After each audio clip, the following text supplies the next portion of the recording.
Ladies and gentlemen, let's game into the video. Let us further discuss the Steam operating system and the Steam machines. The great news is the Valve operating system is going to be available on Friday, at least a beta.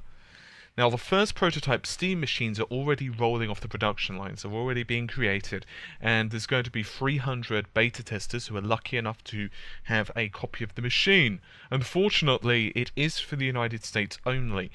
Now, Valve have actually explained this, or should I say one of the spokespersons at Valve has explained this. His name is Greg Kuma, and he has said that it's not actually the original plan, and it means they can't collect beta feedback from Steam customers worldwide, which is unfortunate. All things considered, we're sure it's the right decisions, because the alternative was to delay the whole beta beyond the point where we'd be able to incorporate any of the feedback into the 2014 products. So, I suppose that's just how it's gone, unfortunately. Not much we could say about it. I'm sure Valve have tried their best. Meanwhile, let's actually speak about the Steam operating system. Now, the Steam operating system has, I imagine, been not only in the works for a while, but I imagine that there are multiple reasons that Valve are creating it. Valve have actually mentioned ever since Vista's exclusivity with DX10 that, you know, they've been increasingly dissatisfied, I'm sorry if I can get the words out, with Windows as a whole. And indeed, this has actually been culminated in Gabe Newell, who is, of course, the founder of Valve, actually has called Windows 8 a catastrophe, especially its initial release.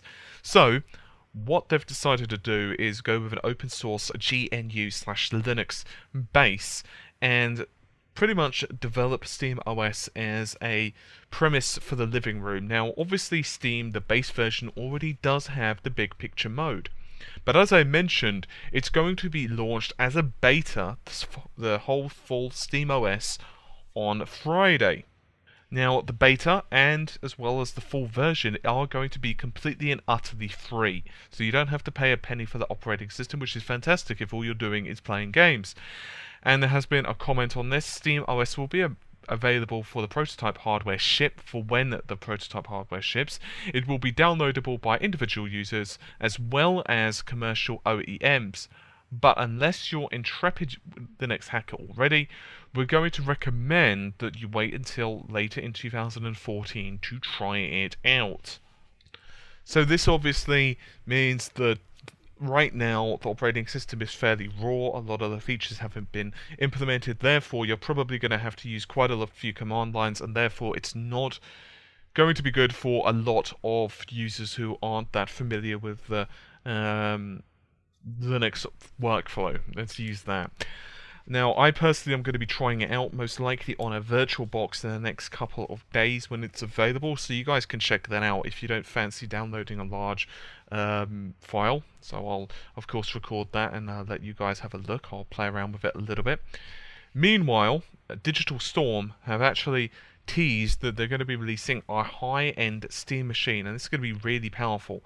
This is going to be unveiled in the Consumer Electronics Show, also known to its friends and buddies as CES, and that, of course, is being held in January next year.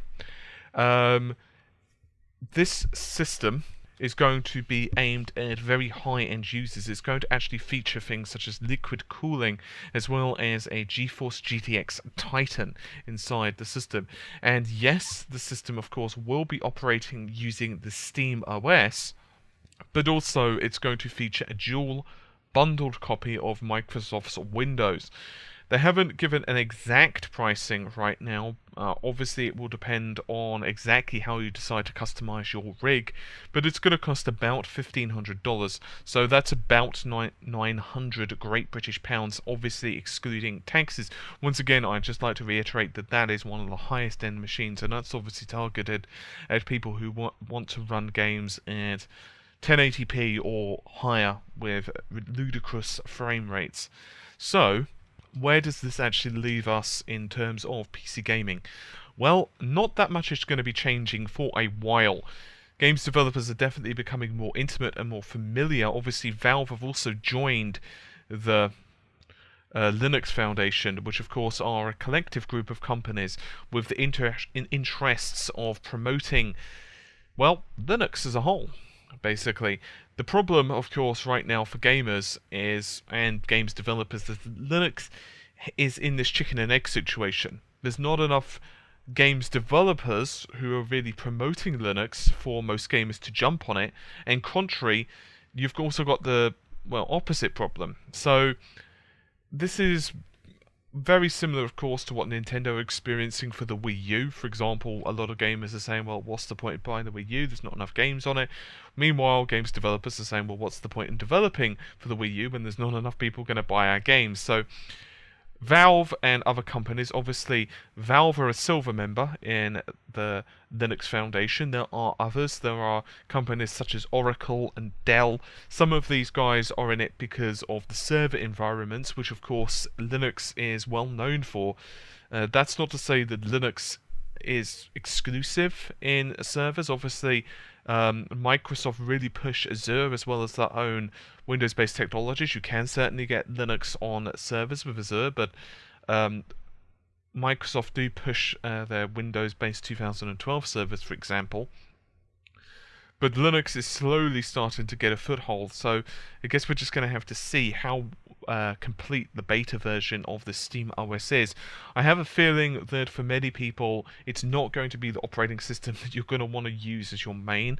I would imagine for many it would be like a VirtualBox type of affair, or maybe install it on a second partition, which could also be a good option. Obviously not all games are going to support it yet, but they are going to increase the amount as better compilers and debuggers and so on are being released for Linux, which is one of the primary purposes that Valve have actually joined the Linux Foundation. They're trying to push and to improve this. Anyway, hopefully you've enjoyed the video. I'll see you soon. Take care. Bye for now.